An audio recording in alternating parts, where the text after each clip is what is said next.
Alright, for the next series of videos, for the next few videos, we're going to go over some of the more common brushes, and certainly some of the brushes that I like to use a lot. Okay, so also for the next series of videos, for the rest of the videos anyway, I'll be using the custom user interface that I've created for you guys.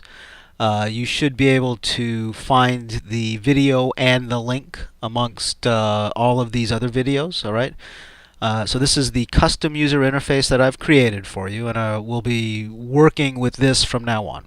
Okay, so with ZBrush open, typically the first thing I do is I go to a new document just to give myself more screen real estate. Okay, so just click on that. There we go. You can see now we've got a full canvas here. Alright, so let's go ahead and hit comma for our light box, and we're going to bring in a Dynamesh sphere. Right, just double click that. You'll see that opens up this project. Typically, the first thing I do is turn off perspective. Alright, we don't need perspective on. And I'm going to open my geometry subtab so I can see my Dynamesh settings right here. Alright, I'm going to turn blur to 0. I like to work with blur turned off. Alright, and the floor here gives us this grid. Now we can either turn that off or on, or leave it on. Doesn't really matter. Okay, I'll typically work with it off. Alright, so the first couple of brushes that I want to talk about are the move brush and the clay brushes. Alright, so if we hit B just to open up our brushes, alright, and let's hit M for move. Alright, you can see that we've got a couple of move brushes here: move elastic, move topological, and move. Alright, and these do exactly what they sound like for the most part. Alright, the one I use more often than not is the move brush. Alright, you can see there's a little V right there. So if I wanted to access it quickly, I could hit B for brush, M for move, V for the move brush. Alright, now you can see also I've got those 3 move brushes down here in my custom user interface, so I can also just click on them down here to use them. Okay, so the move brush, again, does exactly what you might think. I've got my symmetry turned on. You can see the 2 little dots, right? X is my hotkey for symmetry.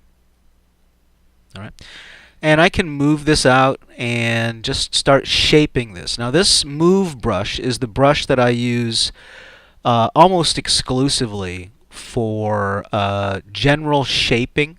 Alright, and I can move around and I can push and pull this digital clay as much as I want. Alright, I can turn my polyframe on, and you can see that we are working with a Dynamesh mesh. Alright, the giveaway is this really odd looking geometry, little triangles mixed with quads. Alright, that's pretty much always the giveaway that we're working with Dynamesh. Alright, also because it's turned on right there. Alright, so that's a good clue as well. Alright, our resolution is 64, which is relatively low. I'm going to hold down Control, Marquee Select, and re-Dynamesh that sphere.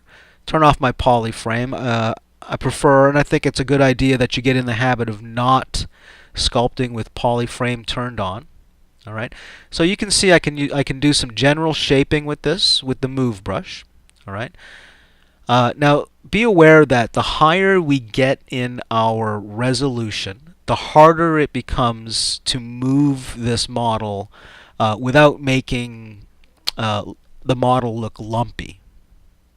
Alright, so it's a good idea to use the move brush at lower subdivision levels. Now don't get me wrong, you can use the move brush at higher subdivision levels. Alright, you'll just have to play with it and kind of figure it out. If you're moving your model and it's kind of looking lumpy, you might want to lower your resolution, hold down Control and remesh it, and then use the move brush to get your basic shaping.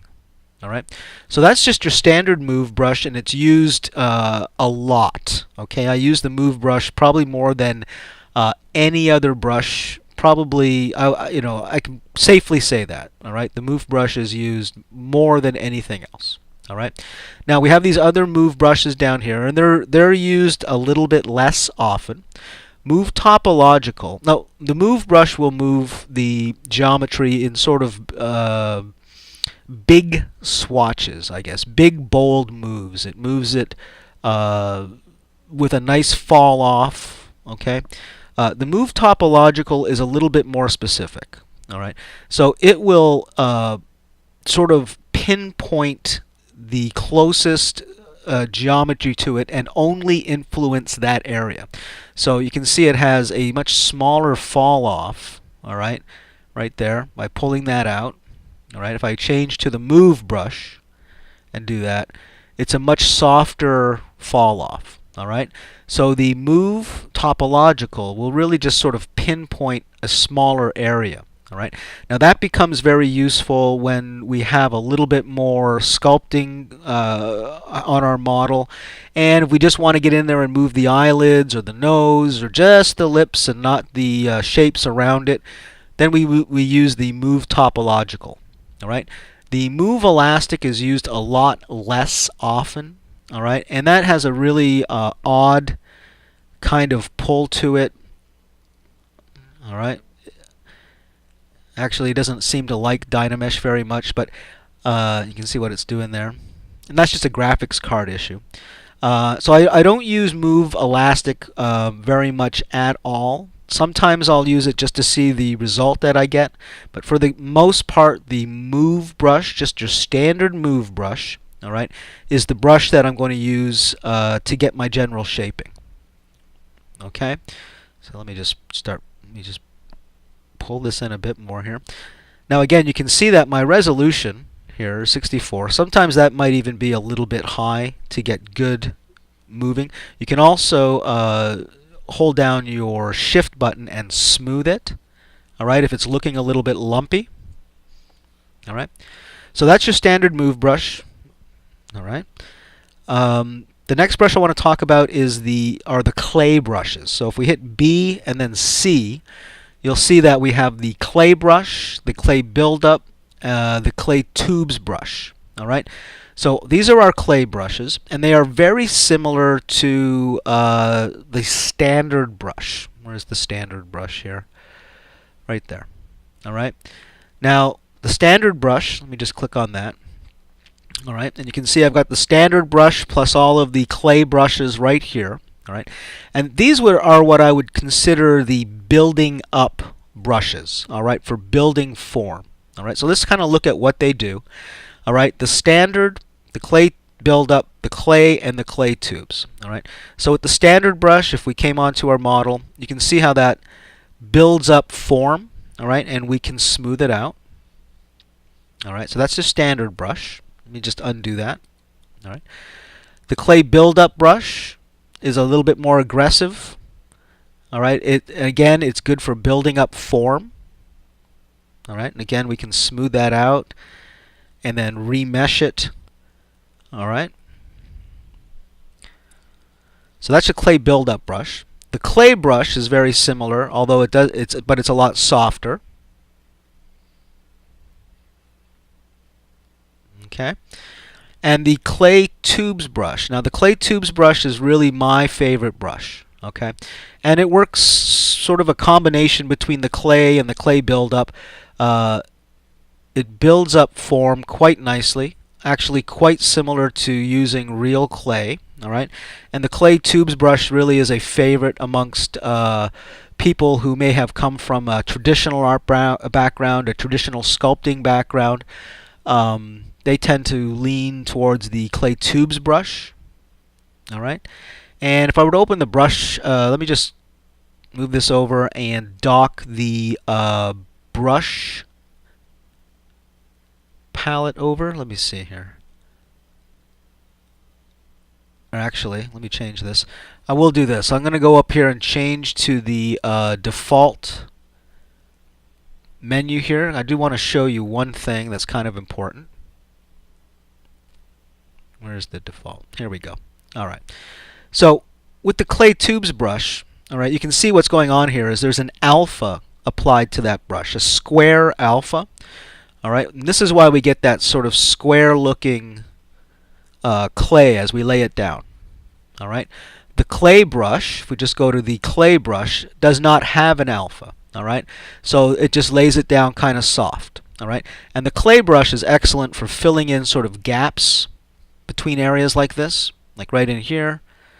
All right, excellent for filling in gaps. Again, holding down Shift to smooth it out. Okay, and the clay build-up brush, very similar, has an alpha, but it's a much more aggressive brush. Okay, so these are the clay brushes as well as the standard brush. Let me go back to my, here we go. All right, so that's the standard, the clay build-up, the clay, and the clay tubes brush. Now, an important thing to know about these brushes is that they also work sort of negatively. All right, so if I go to my clay tubes brush, again, I can lay down some clay. Okay, I can build up some form here, smooth it out.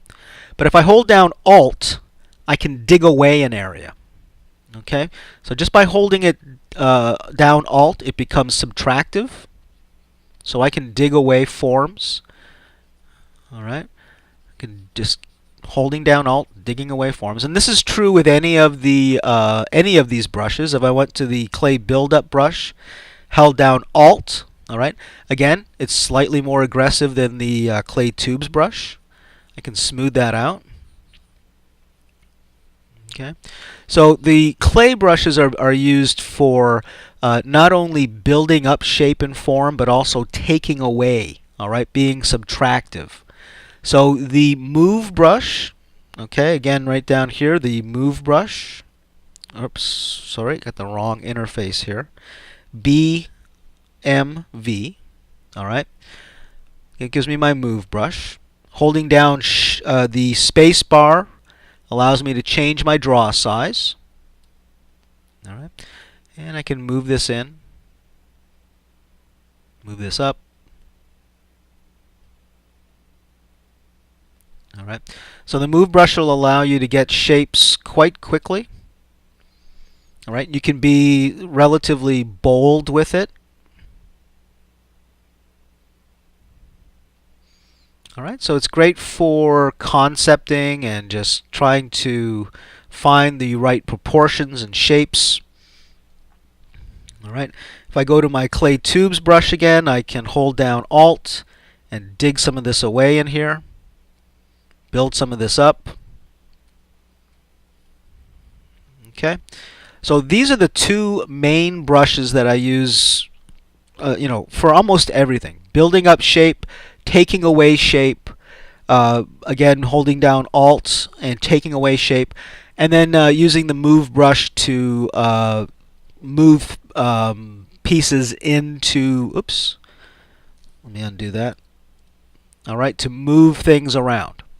All right, so get used to those brushes, again the clay brushes as well as the move brush, because you will be using those a lot.